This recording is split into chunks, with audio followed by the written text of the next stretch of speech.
Perkenalkan, nama saya Fauzan Ridho Kamadila, mahasiswa Pendidikan Sejarah angkatan 2021 kelas Sejarah B. Baiklah, saya akan menyampaikan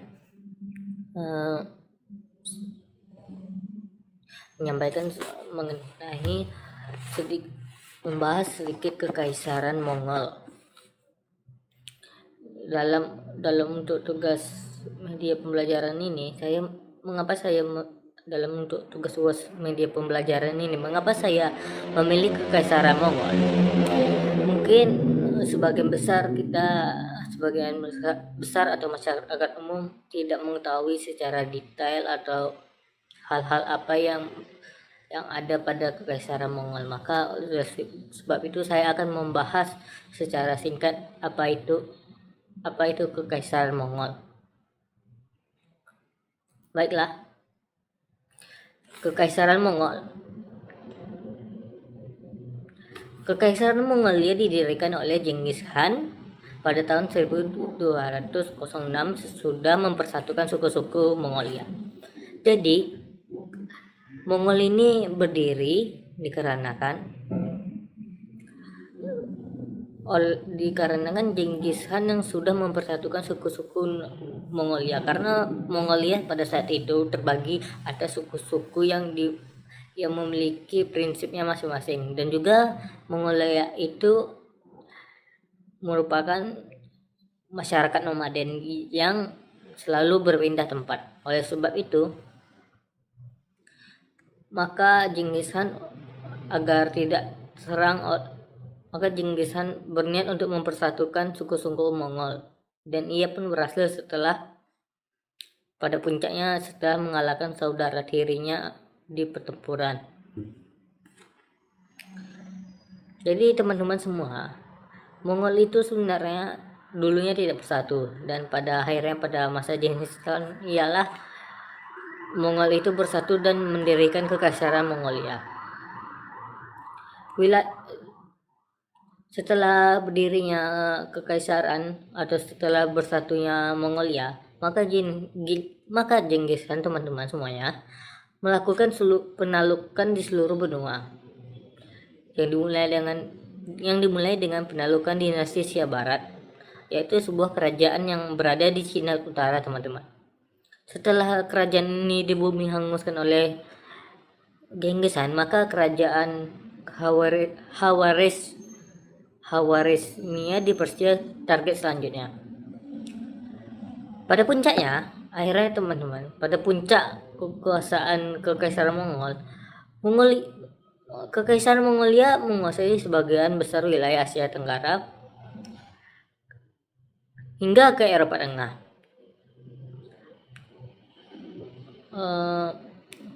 Keberhasilan ini teman-teman setelah dilakukan oleh keturunan Mongolia.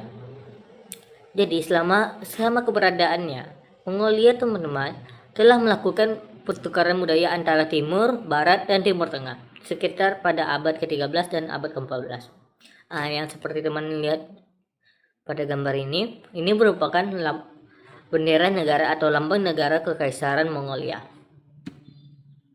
Ini seperti teman-teman yang pada lihat, ini merupakan peta wilayah Kekaisaran Mongol. Yang warna yang lebih gelap di sini merupakan penaklukan yang dilakukan oleh Genghis Khan itu sendiri. Sedangkan warna yang ini merupakan penaklukan atau ekspansi wilayah yang dilakukan oleh anak-anak keturunan Genghis Khan itu sendiri, baik anak dan cucunya, sehingga wilayah Mongolia tersebar luas dan merupakan salah satu kekaisaran yang paling luas dan paling berkuasa pada masa itu.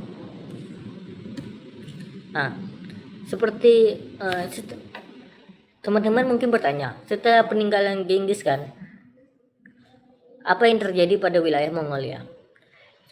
Pada wafatnya Genghis Khan, ia membagi wilayah menjadi 4 untuk dipegang oleh keempat anaknya, yang keempat nama anaknya itu Jochi, Ogode, Chagatai, dan Tolui.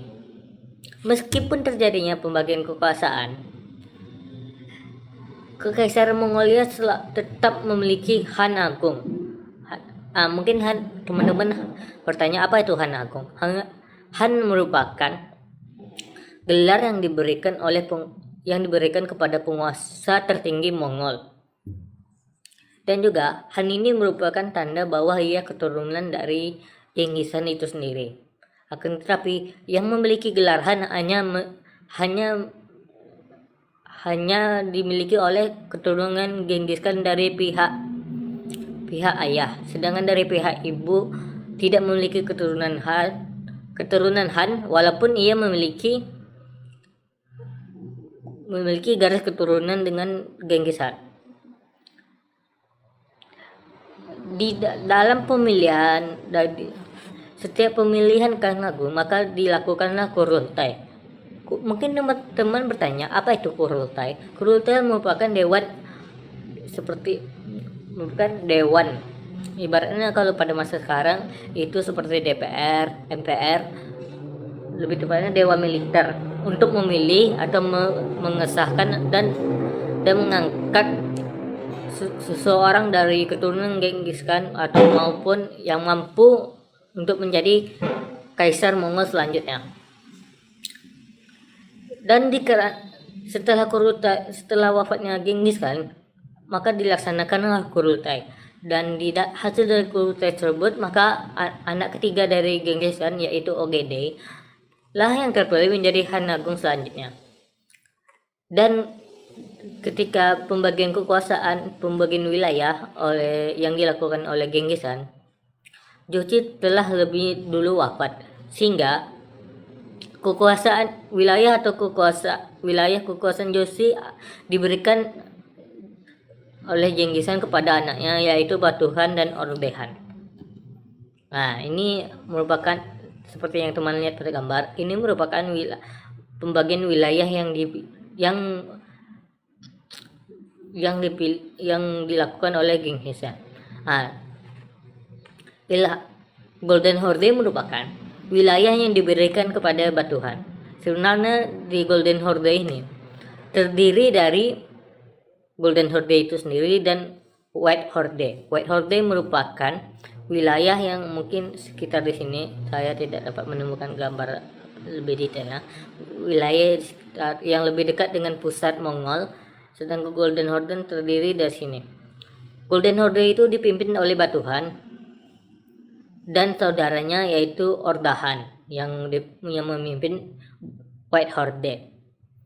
Sedangkan untuk Chagatai merupakan wilayah yang Ogedehan itu sendiri. Dan selanjutnya Yuan Dinasti merupakan wilayah dari Tolui, anak Genghis Khan. Sebenarnya wilayah Tolui itu sangat kecil. Mengapa wilayah Tolui sekarang menjadi besar seperti pada gambar ini menjadi Yuan Dinasti? Yuan Dinasti merupakan hasil dari penaklukan yang dilakukan dari anak Tolui yaitu Kublai Khan. Dan wilayah Ilkhanate dipegang oleh saudaranya dari Kublai Khan yaitu Hulagu Khan. Sedikit sejarah mengenainya.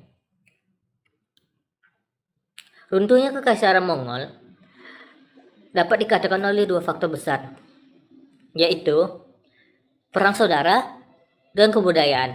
Hal ini terjadi karena luasnya daerah kekuasaan Mongol serta kampanye militer yang dilaksanakan oleh pasukan Mongol, yang mana selain membuat Mongol menjadi kuat, namun menjadi faktor terbesar runtuhnya Kekaisaran Mongol. Kita lihat kembali pada wilayah ini. Seperti yang telah saya jelaskan, mengapa faktor runtuhnya Kekaisaran Mongol itu perang saudara. Yang pertama karena dari faktor perang saudara yang menyebabkan runtuhnya Kekaisaran Mongol ialah Ilkhanate. Ilkhanate merupakan wilayah yang dipimpin oleh Hulagu Khan. Hulagu Khan menyerang Kekaisaran Abbasiyah di wilayah Arab, yang mana Golden Horde tidak menyetujui penyerangan tersebut karena Golden Horde ini telah memiliki atau ibaratnya telah melakukan pertukaran budaya dengan orang-orang Muslim. Dan juga pada di Golden Horde inilah Kaisar Mongol Islam pertama terjadi, yaitu anaknya dari Batuhan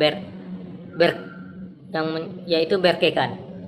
Nah, Berkekan ini tidak menyetujui penyerangan ke Kesultanan Abbasiyah karena Kesultanan Abbasiyah merupakan sahabat dari Berkekan itu sendiri. Maka oleh sebab itu Berke dan Hulagun dan saling berseteru, dan pada puncaknya yaitu di pertempuran Ain Jalut, Golden Horde membantu dinasti Mameluk yang dipimpin oleh Baibar untuk menyerang kembali Ilkhanate, sehingga itulah perang saudara pertama yang terjadi di Kekaisaran Mongolia, dan itulah yang menyebabkan faktor mundurnya Kekaisaran Mongolia.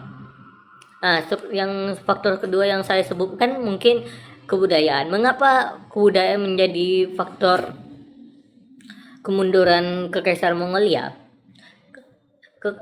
Orang-orang Mongol itu sebenarnya pada dasarnya tidak memiliki kebudayaan yang sangat kental atau telah memiliki seperti kebudayaan Cina maupun masyarakat lainnya yang telah memiliki turun-temurun.